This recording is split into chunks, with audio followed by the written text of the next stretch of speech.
नमस्कार। आप सभी लोगों का स्वागत है।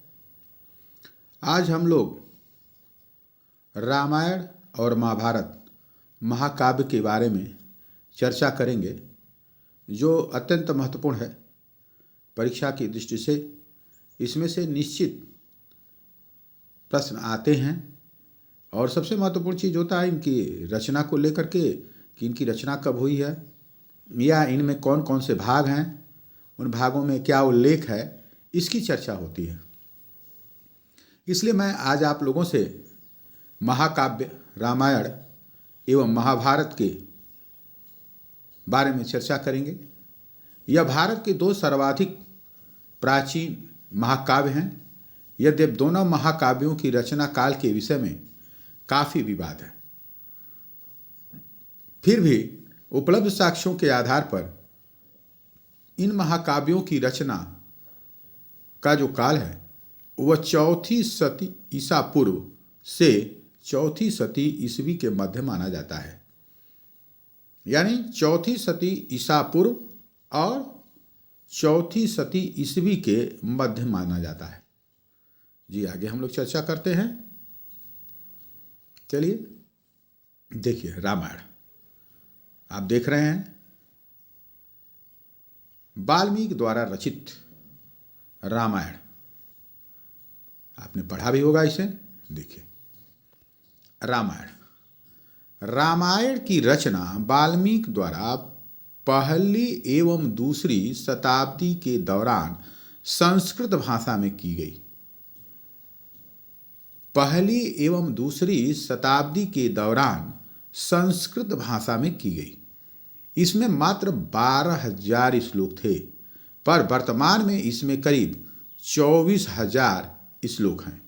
वाल्मीकि द्वारा रचित रामायण बालकांड, अयोध्याकांड, अरण्यकांड, किष्किंधाकांड, सुंदरकांड, युद्धकांड एवं उत्तरकांड के नाम से 7 कांड में बांटा गया है। रामायण द्वारा उस समय की राजनीतिक, सामाजिक एवं धार्मिक स्थिति का ज्ञान होता है। राम कथा पर आधारित ग्रंथों का अनुवाद सर्वप्रथम भारत के बाहर चीन में किया गया। सर्वप्रथम भारत के बाहर चीन में किया गया। भूसुंडी रामायण को आदि रामायण कहा जाता है। रामायण की रचना किस में हुई? संस्कृत में। किसने की? वाल्मीकि ने। कितने श्लोक शुरू में थे? 12,000। कितने इसको श्लोक थे? कुल 12,000। अब कुल कितने हैं? 24,000 श्लोक हैं। कितने कांडों में विभक्त है? 7 में विभक्त है। कौन है? बालकांड, अयोध्याकांड, अरण्यकांड, किष्किंधाकांड, सुंदरकांड, युद्धकांड एवं उत्तरकांड। भारत के बाहर पहली बार इसका अनुवाद कहाँ हुआ? चीन में। भूसुंडी रामायण को आदि रामायण के नाम से जाना जाता है। जी, आगे चलते हम लोग चर्चा करते हैं। आइए, आप ये महाभारत का दृश्य देख रहे हैं। महर्षि वेद व्यास द्वारा रचित महाभारत।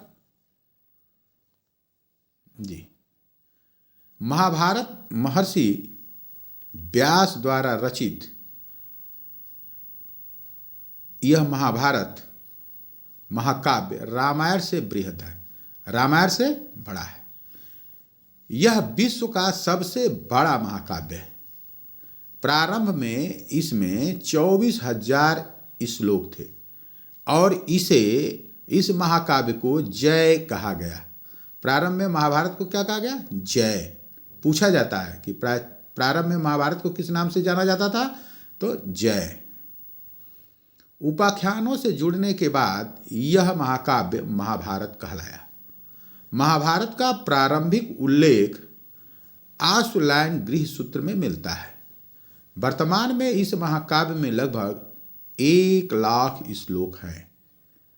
महाभारत महाकाव्य में 18 पर्वों की बात है। जी, महाभारत महर्षि व्यास द्वारा रचित है, रामायण से बृहद है। यह विश्व का सबसे बड़ा महाकाव्य है। प्रारंभ में इसमें कितने श्लोक थे? 24। इस महाकाव्य को पहले जय के नाम से जानते थे, बाद में उपाख्यानों से जुड़ने के बाद इसे महाभारत कहा गया।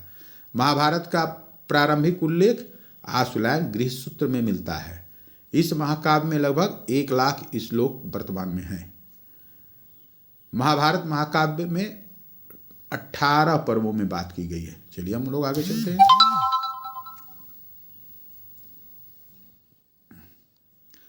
महाभारत महाकाव्य 18 महापर्वों में है। आदि, सभा, वन, विराट, उद्योग, भीष्म, द्रोण, कर्ण, शल्य, सौप्तिक, स्त्री, शांति, अनुशासन, अश्वमेध, आश्रमवासी, मौसल, महाप्रस्थानी, स्वर्गारोहण में विभाजित किया गया है। इस महाकाव्य में तत्कालीन राजनीतिक, सामाजिक एवं धार्मिक स्थिति का ज्ञान होता है। यह महाभारत कितने महापर्वों में विभाजित है? महाभारत महाकाव्य कितने महापर्वों में विभाजित है? 18 में। कौन कौन से हैं? जैसे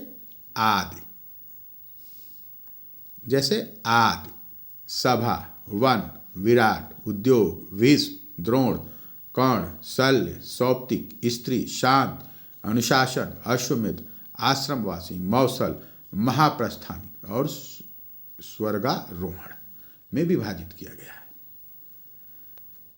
आपने रामायण और महाभारत की रचना काल और उसमें कितने खंडों में उसे विभाजित किया गया है इसके बारे में जाना। यह देखने में बहुत सामान्य आपको लगता है, लेकिन निश्चित एक न एक प्रश्न इसमें से आते हैं, इसलिए हमको देखना चाहिए। किसी भी प्रतियोगी परीक्षा में, ऐसा नहीं कि इसी में आएगा, किसी में भी आ सकता है। जो भी प्रतियोगी परीक्षा में आप शामिल हो रहे हैं, किसी में भी आ सकता है, कभी भी पूछ सकता है। ये सामान्य ज्ञान के प्रश्न हैं, इनको हम लोगों पर इन पर नज़र रखनी चाहिए निश्चित रूप से। बहुत बहुत धन्यवाद आप सभी को।